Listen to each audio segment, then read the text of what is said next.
नमस्कार दोस्तों, हमारे YouTube channel Sanwal classes for Uttarakhand में आप सभी का हार्दिक स्वागत है। दोस्तों, यह हमारी उत्तराखंड के व्यक्तित्व सीरीज है और इसमें हम आज चर्चा करने वाले हैं उत्तराखंड के एक प्रमुख व्यक्तित्व के बारे में, जिनका नाम है इंद्रमणि बडोनी। तो इंद्रमणि बडोनी, इनको उत्तराखंड के गांधी के रूप में भी जाना जाता है। और हाल ही में अभी 24 दिसंबर को इनका जो जन्म दिवस है वह उत्तराखंड सरकार द्वारा मनाया गया और इनके जन्म दिवस को 24 दिसंबर को यहाँ पर लोक संस्कृत दिवस के रूप में भी मनाया जाता है।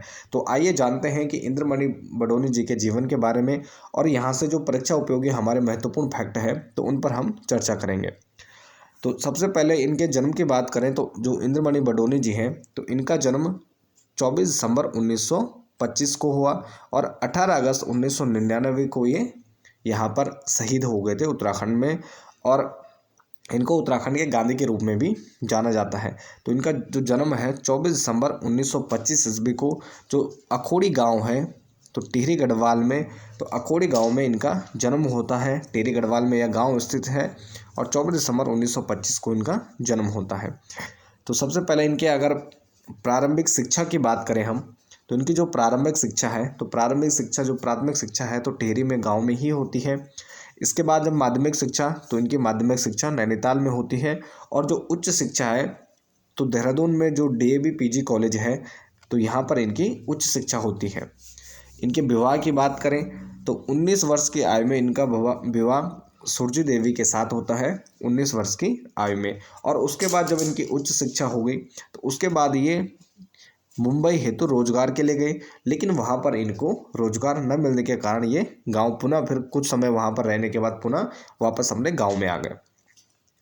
इसके बाद सामाजिक कार्यों में रुचि की बात करें तो जब गांधी जी की जो शिष्य मीरा बहन है, जिन्होंने पसलोक की स्थापना भी की थी, तो शिष्य जो मीरा बहन टिहरी गढ़वाल के गाँव के भ्रमण पर रहती हैं। तो इनके इसी भ्रमण कार्यक्रम में ये अखोड़ी गाँव में भी आती हैं, जो इंद्रमणि बडोनी जी का गांव था। तो इनके अखोड़ी गांव में आती हैं। तो जब इनकी मीरा बहन से मुलाकात होती है तो उसके बाद उनकी प्रेरणा से सामाजिक कार्यों में इनकी रुचि प्रारंभ हो जाती है। तो सामाजिक कार्यों में जो रुचि का प्रारंभ होता है तो यह जो मीरा बहन है तो उनकी प्रेरणा से ही प्रारंभ होता है। इसके बाद 1961 में यहाँ पर जो अखोड़ी गाँव है तो ये अपने गाँव के ग्राम प्रधान बनते हैं 1961 ईस्वी में। इसके बाद 1962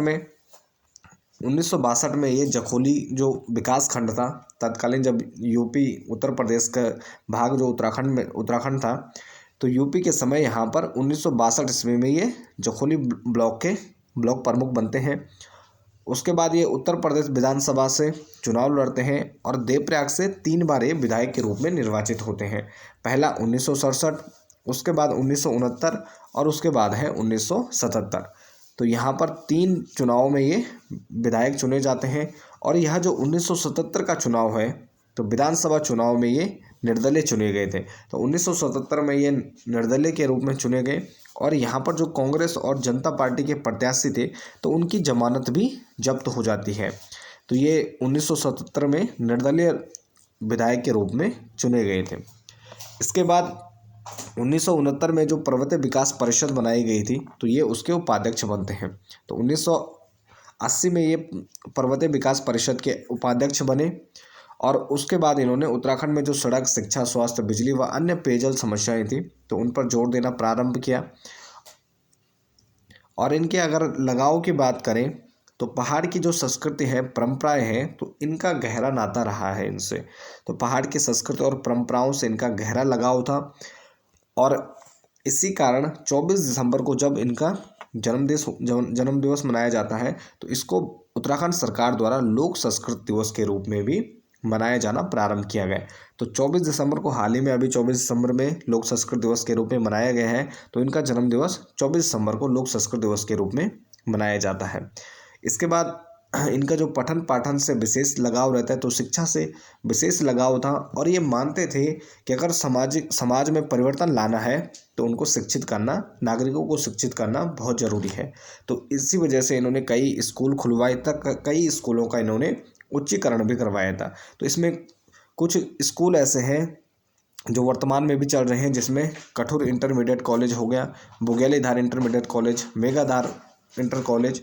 तो ये जो प्रमुख स्कूल हैं तो ये अभी भी चल रहे हैं। शिक्षा के प्रति लगाव और कार्यों के कारण जो तत्कालीन जो हमारे प्रधानमंत्री थे पंडित नेहरू और राष्ट्रपति डॉक्टर राजेंद्र प्रसाद, तो पंडित नेहरू और डॉक्टर राजेंद्र प्रसाद द्वारा इनकी तारीफ की गई थी। तो शिक्षा के प्रति जो लगाव और कार्यों के कारण, अपने क्षेत्र में विशेष कार्यों के कारण इनकी तारीफ की थी पंडित नेहरू और डॉक्टर राजेंद्र प्रसाद द्वारा। इसके अलावा ये कुशल रंगकर्मी भी थे और गणतंत्र दिवस 1956 में, तो गणतंत्र दिवस के अवसर पर 1956 में इन्होंने केदार नृत्य की झांकी प्रस्तुत की थी। तो केदार नृत्य की झांकी इन्होंने जो राजपथ है वर्तमान में जिसका नाम कर्तव्य पथ है, तो यहाँ पर इन्होंने झांकी की प्रस्तुति दी थी गणतंत्र दिवस के अवसर पर। तो ये एक कुशल रंगकर्मी भी थे और हुड़का व ढोल वादन में भी ये दक्ष थे। तो यानी जो हुड़का और ढोल है तो उसको वादन में भी ये दक्ष थे। और इसके अलावा ये जो चौफला यहाँ पर केदार नृत्य होता था, तो केदार नृत्य में ये पारंगत थे। तो केदार नृत्य भी इन्हें बहुत अच्छी तरह आता था। इसके अलावा इन्होंने यहाँ पर जो टिहरी में हमारा एकमात्र ग्लेशियर है खतलिंग ग्लेशियर, जहाँ से हमारी भिलंगना नदी का उद्गम होता है, तो सर्वप्रथम तो खतलिंग ग्लेशियर की खोज करने वाले और वहाँ यात्रा करने वाले जो व्यक्ति थे तो ये इंद्रमणि बडोनी ही जी थे। तो खतलिंग ग्लेशियर की खोज का श्रेय भी इनको जाता है। इसके अलावा यहाँ पर जो सहस्त्र ताल है, पवाली काठा है, तो इन क्षेत्रों की सर्वप्रथम जो यात्रा है तो इंद्रमणि बडोनी जी के द्वारा ही की गई थी। इसके अलावा इन्होंने ये प्रमुख प्रसिद्ध रंगकर्मी भी थे। तो इन्होंने लोक गाथाओं का यहाँ पर मंचन भी किया, जैसे मलेथा की गोल हो गई और वीर माधो सिंह भंडारी की जो लोक गाथाएं हैं तो इनका मंचन इन्होंने दिल्ली और मुंबई जैसे शहरों, बड़े शहरों में किया। तो यानी यहाँ की जो यहाँ पर लोक गाथाएं हैं तो उनको उन्होंने बड़े शहरों में दिखाया, जिसमें मलेथा की गोल, वीर माधो सिंह भंडारी, तो इस प्रकार की लोक गाथाओं का मंचन इन्होंने दिल्ली और मुंबई में किया। इसके बाद हमारा जो पृथक राज्य आंदोलन है, तो पृथक राज्य आंदोलन में भी ये महत्वपूर्ण भूमिका निभाते हैं। तो 1952 में दिल्ली प्रवास के समय जब कॉमरेड पीसी जोशी के पृथक राज्य संबंधी विचार के संपर्क में आते हैं, तो 1952 में ये जो कॉमरेड पीसी जोशी थे, पूर्ण चंद्र जोशी, तो उनके संपर्क में आते हैं और इसके बाद पृथक राज्य की अवधारणा थी तो उसके ये पैरोकार बन गए। यानी पृथक राज्य के लिए इन्होंने आंदोलन करना प्रारंभ कर दिया। तो पृथक राज्य की मांग करने वाले ये राज्य के पहले नेता भी थे। तो पृथक राज्य के जो मांग सर्वप्रथम की थी उत्तराखंड में जो प्रमुख बड़े नेता थे तो उसमें इंद्रमणि बडोनी जी प्रथम व्यक्ति थे। इसके बाद 1977 में उत्तराखंड राज्य परिषद का गठन होता है, बडोनी के नेतृत्व में उसका गठन किया जाता है। इसके बाद 1979 में यहाँ पर राज्य प्राप्ति आंदोलन को व्यवस्थित रूप देने हेतु उत्तराखंड क्रांति दल यानी यूकेडी का गठन किया जाता है। तो 24-25 जुलाई मसूरी में 1979 को राज्य प्राप्ति आंदोलन को व्यवस्थित रूप, यानी जो आंदोलन चल रहे थे तो उसमें उसको एक व्यवस्थित रूप देने हेतु तथा कि उससे जो प्रमुख हमारे यहाँ के प्रमुख व्यक्ति थे तो एक साथ एक मंच पर आए। तो यहाँ पर यूकेडी का गठन किया जाता है 24-25 जुलाई 1979 को। और इसमें जो इंद्रमणि बडोनी जी थे तो इनकी महत्वपूर्ण भूमिका रहती है वन अधिनियम के विरोध में। इसके अलावा जो वन अधिनियम आते हैं यहाँ पर, तो वन अधिनियम के विरोध में यहाँ पर आंदोलन होते हैं। तो 1974 में हम देखते हैं यहाँ पर चिपको आंदोलन होता है, 1977 में भी यहाँ पर आंदोलन होते हैं। तो यहाँ पर दो प्रकार की चीज़ें हमें देखने को मिलती हैं। एक तो यहाँ पर वनों को काटा जा रहा था और दूसरा वनों के कारण कई बार क्या है जो विकास कार्य थे तो वो रुके हुए होते थे। जैसे माना किसी गांव में सड़क जानी है तो वहाँ पर जो अगर बीच में जंगल आ रहा है तो इस प्रकार के जो विकास कार्य थे तो ये वनों की वजह से रुके हुए थे। तो इनको देखते हुए तो वन अधिनियम का जो इंद्रमणि बडोनी जी थे तो उन्होंने वन अधिनियम का विरोध भी किया, उसके लिए आंदोलन भी किए। तो साथ में जो पेड़ों के कारण जो विकास कार्य बाधित हैं, गाँव तक विकास कार्य नहीं पहुँच पा रहा था, तो इन्होंने कई जगह खुद पेड़ काट कर उसको विकास कार्यों को हरी झंडी दी। और इसके अलावा यहाँ पर जब ये आंदोलनरत रहते हैं तो आंदोलनों के कारण इन पर कई मुकदमे सरकार द्वारा दर्ज भी किए जाते हैं। इसके बाद 1988 में इनके द्वारा एक बड़ी संपर्क यात्रा निकाली जाती है तवा घाट, यानी जो पिथौरागढ़ है तो पिथौरागढ़ से देहरादून तक। तो तवा घाट पिथौरागढ़ से देहरादून तक की एक 1988 में एक संपर्क यात्रा निकालते हैं जिसमें यूकेडी का भी सहयोग रहता है।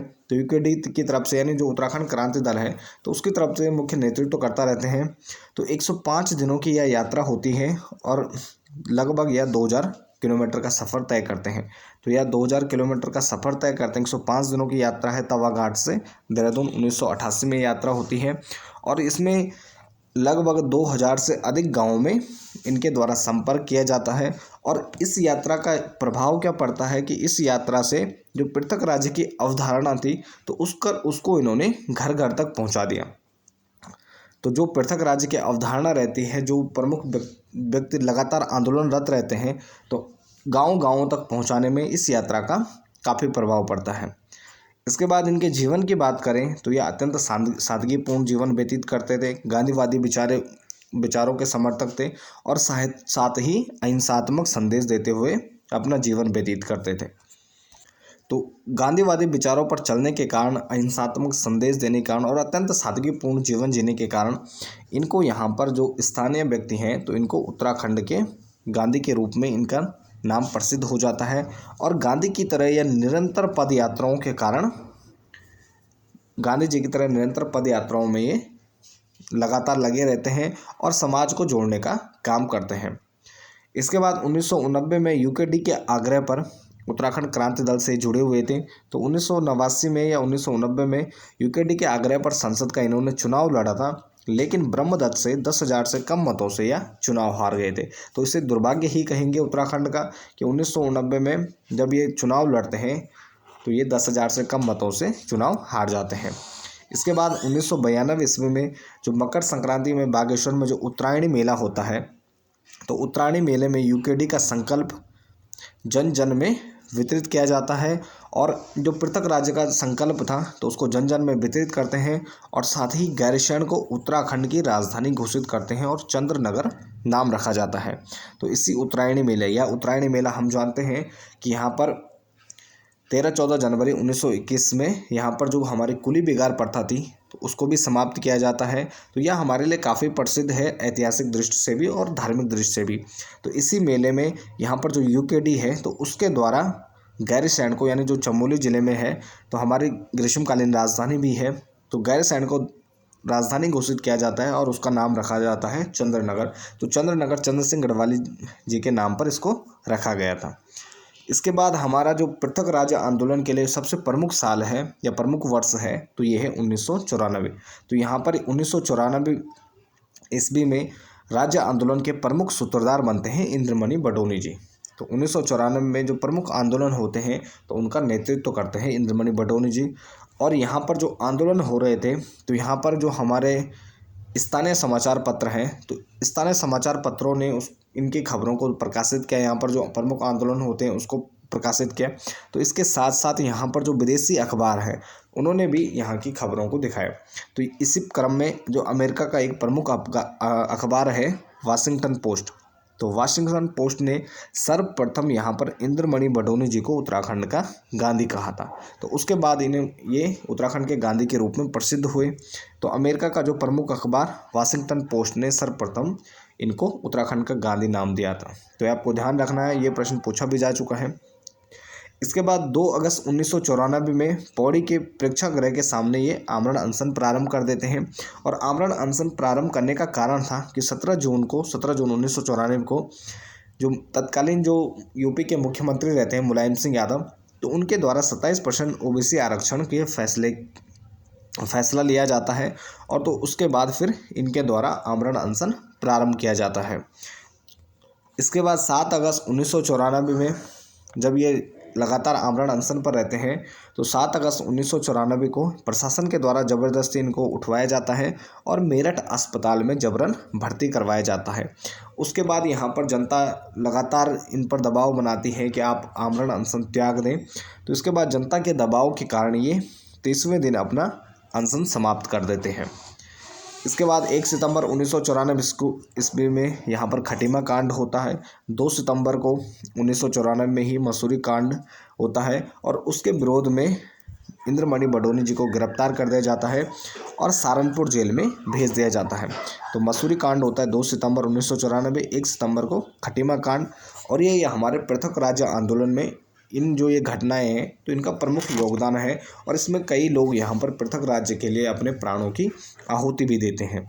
तो 1994 से 99 तो लगातार ये आंदोलन, जो प्रमुख आंदोलन होते हैं उनका नेतृत्व करते हैं, कई बार आमरण अनशन करते हैं। तो इस कारण इनका जो शरीर है तो विभिन्न प्रकार के रोगों से रोगग्रस्त हो जाता है। तो 1994 से 99 तक इनकी प्रमुख भूमिका रहती है हमारे जो पृथक राज्य आंदोलन है तो उसके निर्माण में। तो इस प्रकार उत्तराखंड का जो पृथक राज्य आंदोलन है तो उसका नेतृत्व करने के कारण और गांधी जी के विचारों पर चलने के कारण जो BBC न्यूज़ है तो उसके द्वारा कहा जाता है कि यदि आपने जीवित चलते फिरते गांधी जी को देखना है तो आप उत्तराखंड की धरती पर चले जाएं।